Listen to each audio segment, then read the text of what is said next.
ముఖ్యంగా రాష్ట్రంలో విద్య వైద్య అధ్యక్ష విద్య కానీ వైద్యం కానీ అంటే ఇప్పుడే సోదరుడు రాజగోపాల్ రెడ్డి అన్నట్లు భారతదేశంలో అతి తక్కువ చివరి స్థానంలో కేటాయిస్తున్నారు. అంటే ఈ ప్రభుత్వానికి ప్రాధాన్యత రంగంలో విద్య లేదు వైద్యం లేదని వాళ్ళ బడ్జెట్ కేటాయింపులతో అర్థమవుతుంది అధ్యక్ష. రెండోది ఏ రోజైతే 2023-24లో ఆ బడ్జెట్ వైద్యం బడ్జెట్ 12,161 కోట్లు ఉండే అధ్యక్ష. మేము ప్రభుత్వంలో అధికారం రాగానే రెండింతలు చేస్తామన్నారు అధ్యక్ష.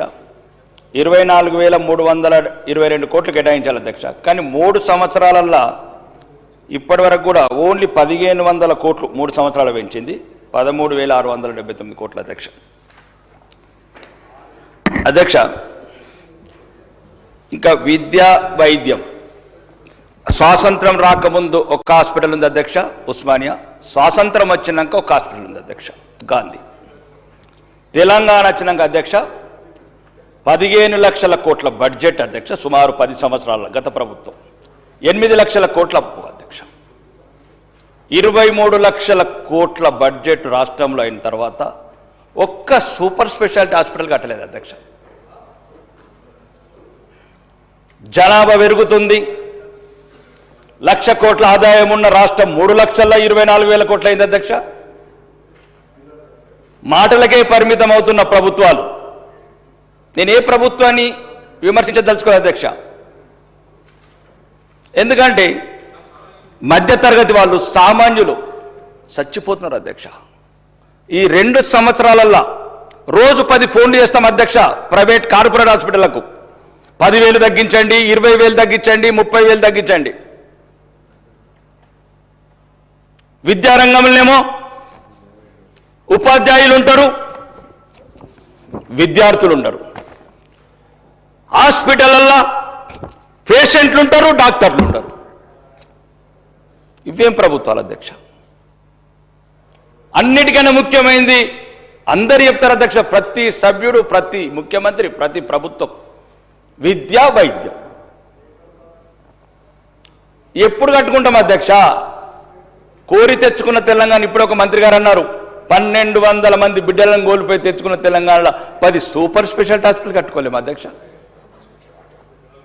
ఎక్కడికి వెళ్ళాలి అధ్యక్ష? గాంధీ హాస్పిటల్లో బెర్త్ దొరకదు, నిమ్స్ హాస్పిటల్లో 3 నెలలు వెయిటింగ్ అధ్యక్ష. మాకు ఎప్పుడన్నా బెర్త్ అవసరమైతే ఆరోగ్య శాఖ మంత్రి రికమెండేషన్ చేసుకుని బెర్త్ తీసుకుంటాం అధ్యక్ష. అందులో ఒక ఎల్ఓసి అనేది అక్సెప్ట్ చేస్తారు కాబట్టి ఎక్కడ అధ్యక్ష? 4 కోట్ల ప్రజలు. మరీ దారుణంగా అధ్యక్ష, జిల్లా కేంద్రాలలో దారుణం. ప్రభుత్వం ప్రాధాన్యత ఇప్పుడు కాకపోతే ఎప్పుడు అధ్యక్ష? ఇప్పుడే ముఖ్యమంత్రి గారు, మంత్రులు ఎవ్వరు మాట్లాడినా మిత్తిలకు పోతున్నాయి. మళ్ళీ ఇవే మిత్తిలకు పోతే మళ్ళీ వచ్చే ప్రభుత్వం 8,11,000 కోట్లు గత పాలకుడు, గత ప్రభుత్వం అప్పు చేస్తే ఇప్పుడున్న ముఖ్యమంత్రి ప్రభుత్వం ఏమంటుంది అధ్యక్ష? ఉన్నదంతా మిత్తిలకే పోతుంది. మరి మళ్ళొచ్చే ప్రభుత్వం ఏం చెప్తారు అధ్యక్ష? ఇంకా మిత్తిలకు కూడా ఉండదు, ఇక నెత్తిలు తాకట్టు పెట్టాలిగా. ఇప్పుడేంటి అధ్యక్ష? కొన్ని స్థలాలు ఉన్నాయి హాస్పిటల్ అధ్యక్ష. బసవతారకం అనే ఒక క్యాన్సర్ హాస్పిటల్ అధ్యక్ష, వేలాది మంది ఒక క్యాన్సర్ హాస్పిటల్ కట్టుకోలేము అధ్యక్ష. ఒక 4 నిమిషాలు కట్టుకోలేము అధ్యక్ష. పేదవాడికి సామాన్యుడికి ఏమిస్తాం అధ్యక్ష? నేను అనేది ఒకటి అధ్యక్ష, ప్రభుత్వం 1,00,000 కోట్లకు ఒక సూపర్ స్పెషాలిటీ. ఇంకా 2022లో 3 హాస్పిటళ్ళు మొదలు పెట్టారు అధ్యక్ష. 3, 4 ఇప్పటికి కంప్లీట్ కావు. 1,00,000 కోట్ల అప్పులు వస్తాయి. RBI నుంచి బాండ్లు తీసుకుంటారు, అప్పులు తెచ్చుకుంటారు. వారంకు 1,000 కోట్లు. ఎందుకు కావు అధ్యక్ష?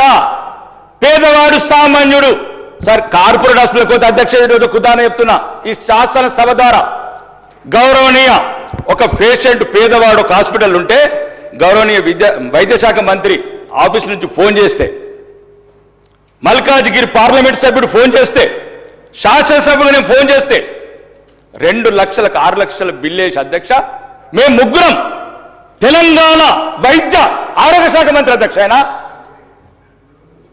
Malkajgiri member of parliament Armur శాసనం మేము ఫోన్ చేస్తే 25,000 తగ్గిస్తారు అధ్యక్ష. వాళ్ళు బిల్లు 3 లక్షలు ఎక్కేస్తారు. ఎక్కడికి పోవాలి అధ్యక్ష? ఒక మంత్రికి గౌరవం లేదు, ఒక ఎంపీకి గౌరవం లేదు, ఒక శాసనసభ్యుడికి గౌరవం లేదు. ఎక్కడ అధ్యక్ష? ఎక్కడ? ఒకవేళ ప్రభుత్వం చేతులెత్తేసిన తర్వాత అధ్యక్ష, మొన్న పేపర్లో చదివాను, ఏదో కొండాపూర్ల ల్యాండ్, జూబిలీహిల్స్ ల్యాండ్ ఇంకెందుకు అమ్ముతారు అధ్యక్ష? మరి హాస్పిటల్ ఎక్కడ కడతారు? ఎక్కడ కడతారు అధ్యక్ష? ఇప్పుడు గాంధీ లాంటి హాస్పిటల్ కట్టాలి, సికింద్రాబాద్లో ఉస్మానియా లాంటి హాస్పిటల్ కట్టాలి కదా అధ్యక్ష. స్థలాలను నమ్ముకుంటూ పోతే ఎట్లా? మొన్న ఏదో 42 ఎకరాల ల్యాండ్ ఉంది, కమర్షియల్ ల్యాండ్ ఉంది, యాక్షన్. ఒకవేళ మీకు కాలేదు, బసవతారక ట్రస్ట్ ఇవ్వండి. మీకు ఒకవేళ స్థలాలు ఉన్నాయి అధ్యక్ష, అవి తెలంగాణ ప్రజల ఆస్తి, తెలంగాణ సామాన్య పేద ప్రజల ఆస్తి. మీకు ఒకవేళ గవర్నమెంట్లో ఇబ్బంది ఉంది ఆర్థికంగా, ట్రస్ట్కి ఇవ్వండి. అమృతమైన ఒక ట్రస్ట్ ఉంది, చాలా ట్రస్టులు దేశంలో. మీరు స్థలాలు ఇవ్వండి, వాళ్ళు బసవతారకంలాగా మన ఆరోగ్యశ్రీ యాక్సెప్ట్ చేస్తారు.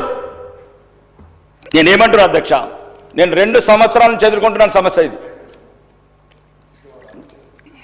మొన్న ఒక యాక్సిడెంట్ అయింది అధ్యక్ష, మెట్పల్లిలో. తండ్రి చనిపోయాడు, తల్లి చనిపోయింది యాక్సిడెంట్లో. చిన్న పిల్లని తీసుకెళ్లి నిజామాబాద్ హాస్పిటల్ వేస్తే రోజు ₹1,00,000 బిల్ అధ్యక్ష. రోజు 1,00,000. రోజు వాళ్ళ మంతెన గ్రామం, వాళ్ళ అమ్మమ్మ తాతయ్య ఒకటే పాప బతికింది. రోజు 1,00,000. ఒక 2 నిమిషాలు అధ్యక్ష, 5 నిమిషాలు. నేను ఎక్కువ ఏం మాట్లాడలేదు అధ్యక్ష. గంటలు దినం రోజు ఫోన్ పేల మీద వసూలు చేసుకుంటూ ఫీజులు కట్టింది అధ్యక్ష. ప్రభుత్వం మేము చేతులు ఎత్తేసింది. నేనేమంటున్నా అధ్యక్ష, ఇది విమర్శ కాదు, మీరు సద్విమర్శగా తీసుకోండి. సామాన్యుడికి, పేదవాడికి కార్పొరేట్ హాస్పిటల్ ఏం చేస్తారు అధ్యక్ష?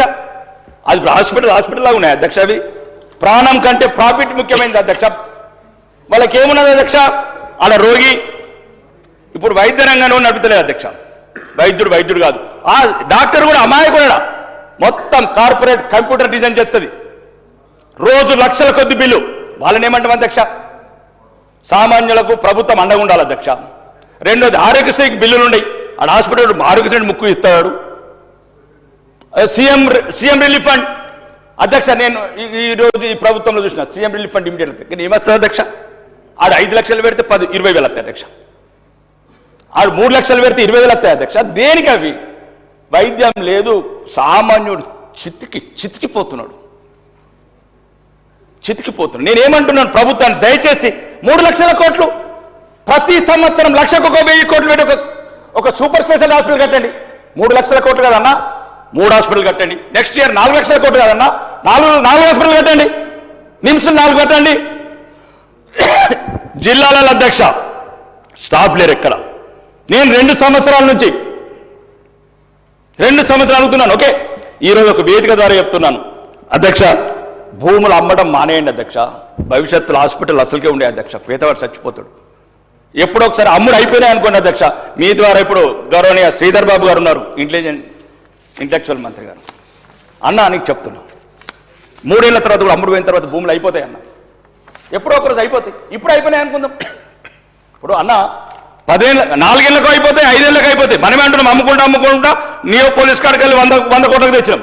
రేపు హాస్పిటల్ కట్టాలంటే ఎక్కడ కొంటాం అధ్యక్ష మనం? రేపు అక్కడ హాస్పిటల్ కట్టాలా, ఇందిరా పార్క్ కట్టాలా, ఎల్బీ స్టేడియం కట్టాలన్నా? ఈ రోజు శాసనసభ్యులు ఎక్కడ ఆటలు ఆడుతున్నామన్నా?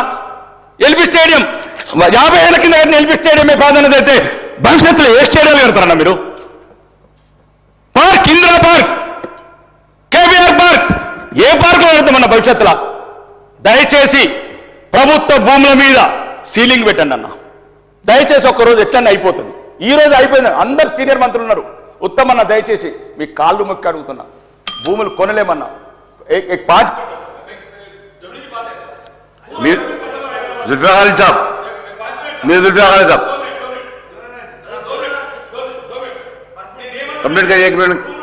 పెట్టండి, భూముల మీద సీలింగ్ పెట్టండి. ఆ భూములు స్టేడియాలకు, రీసెర్చ్ సెంటర్లకు, యూనివర్సిటీలకు, హాస్పిటల్లకు రిజర్వేషన్ పెట్టండి. మీరు భూమి పోతే భూమి దొరకదు. భవిష్యత్తులో పేదవాడు మధ్యతరగతి నరకం అనుభవిస్తారన్న. మనం ఉండం 10, 20 ఏళ్ళు, 30 ఏళ్ళ తర్వాత మనం వెళ్ళిపోతాం. దయచేసి మీరు నేను మీ అందరి కాళ్ళు మొక్కి అడుగుతున్న ప్రభుత్వాన్ని, ఈ భూముల మీద సీలింగ్ పెట్టండి. ఎట్లా నమ్మినాక మొత్తం అయిపోయినా కదా ఎట్లా మళ్ళీ అమ్మతందుకుంటుంది. కాబట్టి శ్రీధర్ అన్న దయచేసి నేను మిమ్మల్ని అడుగుతున్నా, భూముల మీద సీలింగ్ పెట్టండి. ప్రభుత్వానికి వెనక వచ్చే విద్య మీద, వైద్యం మీద, పార్కులు, స్టేడియాలకు రిజర్వ్ చేయండి. రెండోది, ప్రభుత్వం ఏదైతే రెండింతల బడ్జెట్ కేటాయిస్తున్నారో సుమారు 8%, ఫిఫ్త్ కమిషన్ లాగా ఆ 8% కేటాయించండి. విద్యకు వైద్య కేటాయించండి. అధ్యక్ష నేనేం చెప్తున్నట్టు ఏం బాధలేదన్నా, మనం ఎట్లన్నా మంచిగా బతాం. కానీ సామాన్యులు నరకం చూస్తున్నారు, నరకం చూస్తున్నారు. ఒక్కసారి ఆలోచించండి. పెద్ద మనసుతోని హాస్పిటల్ ఎంత వీలైతుందో పెద్దవి కట్టండి, ఎంత ఎక్కువైతే అంత కట్టండి. ఎట్లయితే సార్ ఒక్కటేసారి మీలో టాలెంట్ లేదా? 21,000 కోట్లు రుణమాఫీ చేసిన ప్రభుత్వం మీది. నేను వ్యక్తిగతంగా చెప్తాను, మీ దగ్గర కెపాసిటీ ఉంది. 9,000 కోట్లు ఒకేసారి రైతు బంద్ చేసిన ప్రభుత్వం మీది. మీ దగ్గర టాలెంట్ ఉంది, మీరు డబ్బు తేగలుగుతారు. అన్న ఇంకొక 30,000 కోట్లు తండి, 10 హాస్పిటల్ కట్టండి, సూపర్ స్పెషాలిటీ. పేదవాడు బతకనన్నా, సామాన్యుడు బతకని. కాబట్టి మీ అందరికీ దండం పెట్టి చెప్తున్నా, భూములను మానేయండి.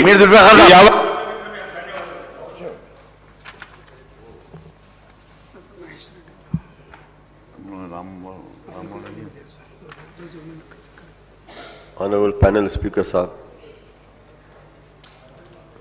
I take the opportunity to speak on 5 demands in the 4th batch of the demands of grants for 26 and 27. These demands for grants includes road and buildings, labor and employment, forest, science, technology and environment, administration of religious endowments and medical and health. For road and buildings, establishment expenditure 1,276 crores .26.